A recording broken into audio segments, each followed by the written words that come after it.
let's go. Right, so taking our acetate, as mentioned earlier, I kind of pre-constructed this one. The cake is 7 inches tall and I made this to be 8 inches because I want to make sure it has the sufficient height. So laying this out, and I'm gonna go in first with, you know what, let me be sure to smooth out my buttercream.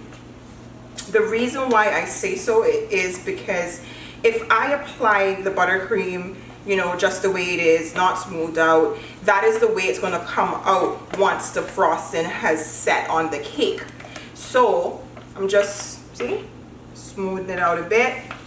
All 3 colors. The red, it wasn't looking so smooth right just now, but with a few swirls, there we go. After applying the acetate to the cake, I am going to be putting it into the refrigerator for maybe at least 1 hour to 2 hours to set, and I'll see how it looks after it sets. Then if anything, I'll do a smoothing process over on it, but of course I'm going to be sharing that as well with you. All right, so let's see. I want a marble effect, so I'm going to start with the white. Just apply some of that. Then let's go with a bit of red. I'm actually enjoying this already. A little green. So I'm going to be applying frosting all over the acetate, because remember, we're going to wrap this around the cake. So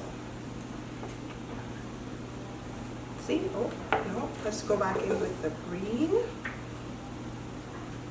I do want the green and the white to be a bit more dominant because I'm going to be doing a stocking imprint on the cake, and I plan to put that in red and white. So to be honest with you, I am trying to avoid overpowering the cake with too much, well, this process I should say, with too much red and white.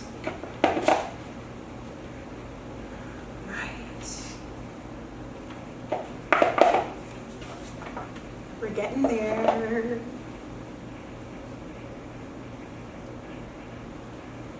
So you might be saying to yourself, why don't I just keep it regular, apply it with the piping bag? You know, you definitely can, but when you want a certain result, you definitely have to make different approaches. Now what I'm going to do is I'm going to level this out. The reason why I want to level this out is because, of course, this is going to be going right onto the cake, and we want this to be as even as possible, so when our cake gets cut, you know, no one feels that they've been robbed of frosting. So I'm trying to definitely avoid moving the buttercream that's really more face down on the acetate. I really don't want that to shift too much, because just how I placed it on there is exactly how I want it to stay. So I fancy that right here isn't as thick as it can be. Let's see. Alrighty.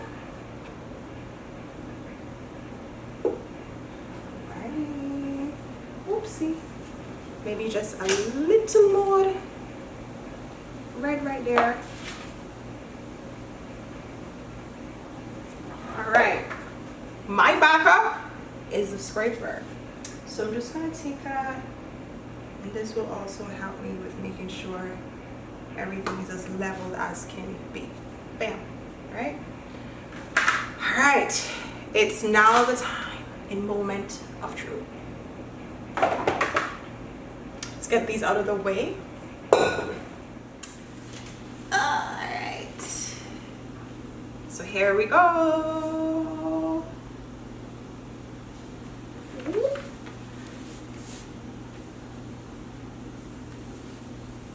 So like I said, this can get messy.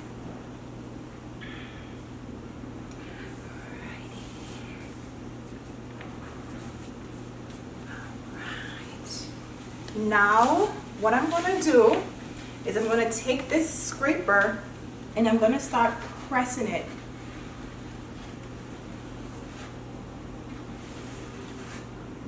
Pressing it onto the cake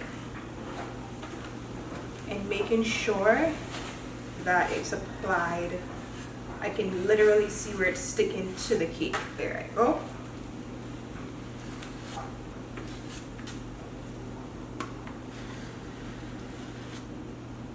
Let me just grab from my turntable.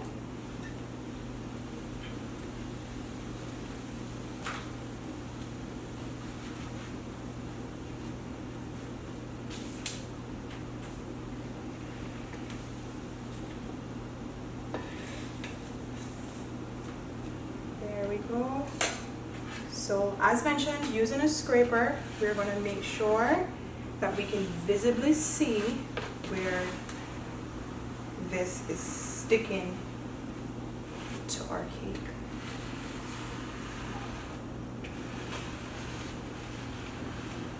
This marble effect is going to be, I can see that. Oh my God, it is an incredible feeling, honestly, to like envision something and develop the ability, the talent, the skill to bring it to life. Like saying it and seeing it is one thing, but like actually applying yourself to make it happen, it's a whole nother level. So I'm just going to use another scraper, a taller scraper.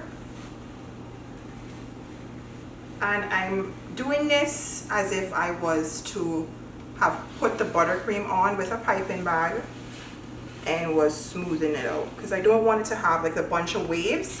The smoother I can get it right now, when it sets, it's going to be less work for me to have to do.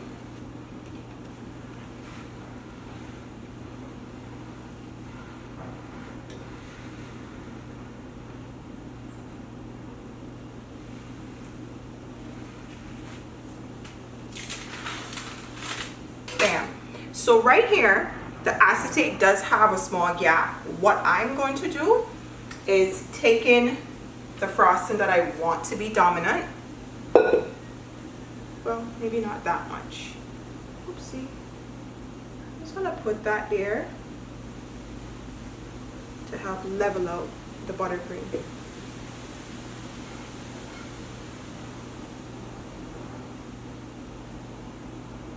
Yeah. And we are gonna go right back in.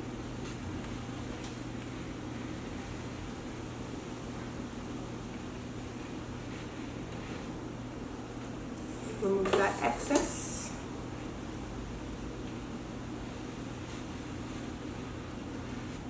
I really hope you are enjoying this so far, and I hope that this tutorial will help you to level up your next cake design and maybe consider definitely using acetate. So if you do, I would love for you to share your design with me. If you happen to watch this video and decided, you know what, I'm going to give this a try, please, I'd love for you to share it with me. Tag me in it. Seriously. All right, so this is looking good. It looks nicely compressed for me. Based on even the top, how the top looks, it is holding together very well to the cake. And now I'm just going to put it into the refrigerator, not the freezer. Personal preference. I'm now going to put it into the refrigerator for at least an hour to 2 hours and allow it to set. So I will return after that moment in time has passed. And the cake board that I'm actually using today is one of our very own. We have recently launched our own cake board line, and this is our 12-inch gold royalty. One of the features that I love about it is this right here. Using red really gets messy, and usually when you wipe the board, a lot of times you start to see where the foil starts to come off, like the color. With this, it's a bit more resistant to that, and I absolutely love that. And for sure, the next thing is the bedazzlement on the actual cake board. So I'm going to get this in. I see an air bubble. I'm not going to ignore that.